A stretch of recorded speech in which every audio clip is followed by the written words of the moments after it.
Hi, I'm Jeremiah with the Facility Operations Manager here at PAWS Dog Daycare. And I'm Richard Woodrow, the founder of PAWS Dog Daycare, and today we're going to talk about... how to generate additional revenue for your facility through training. And doing training in your facility for not only just your daycare dogs, but you can also advertise in the paper or social media that you're offering training classes.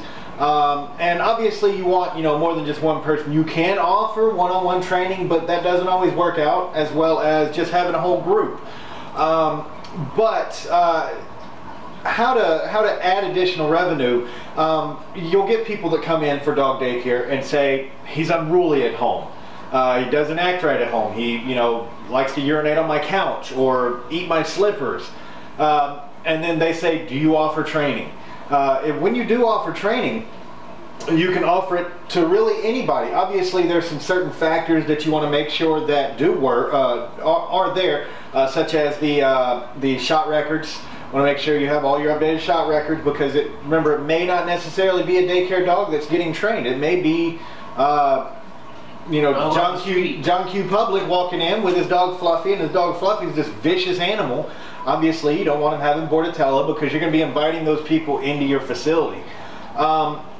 What would you say are some of the advantages of adding training to your repertoire of services? This is actually a repertoire of services. Everything needs to tie into everything else. You want to make sure that all your services complement each other so that you're constantly adding revenue. Pennies and nickels make dimes, and that's the mentality you need to have. In a previous video, we talked about adding retail to your store.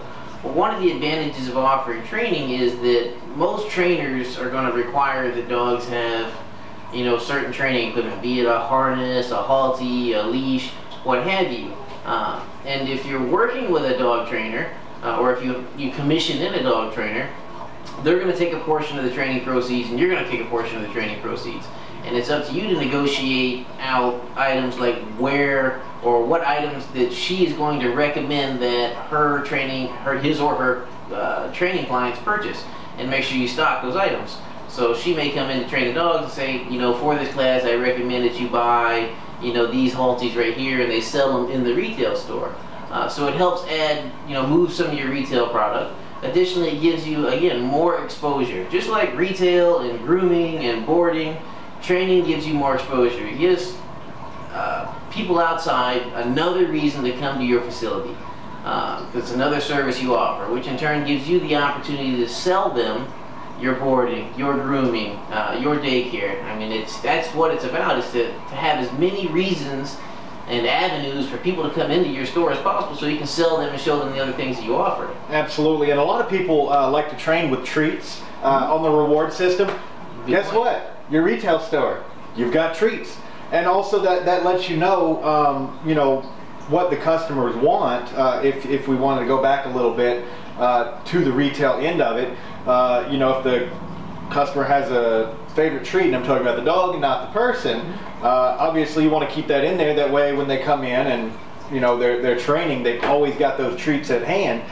Because I've been training my dogs before, and I can't tell you how many times I've been in the middle of training, ran out of treats. Right, and if you got a good trainer and you guys have a good relationship established, she's going to tell her clients, which are in turn your clients, that she recommends these treats right here on this shelf that you happen to sell. Or X dog food. Or X dog food. A specific toy. Trainers also have another side of the spectrum as far as knowledge about the dog world. You may know a whole lot about dog daycare, boarding, grooming, retail, but this person knows a lot about training, and somebody comes in with a training question, you've got that person, if not on staff, but at hand and at your disposal, that you can actually get questions answered for your usual clients. Absolutely, and not going too far into it, but there's different variety or different levels of training. There's puppy classes and agility classes and senior classes. And you got your service dogs. Right, if you get people coming in for puppy classes and you can sell them your services, then you may have that dog for its entire life. Additionally, training is not a one-day process. It's generally 8 weeks to 16 weeks to 12 weeks at an hour apiece. That gives you, 8 or 12 hours to continually sell your other services. It gives you a 12-hour conversation with a potential customer to sell them your boarding, your daycare, your grooming. it also brings in that extra foot traffic. Oh, yeah. Because in order to get to the training facility, be it in your back spare parking lot or your actual dog daycare area, They have to walk all the way. they have to walk right through your store and look at all the great stuff that you have to offer. So this has been a lot of information. For more information, please visit www.pawsdogdaycare.com. In the bottom left-hand corner, there is a link that says, do you want to start your own dog daycare?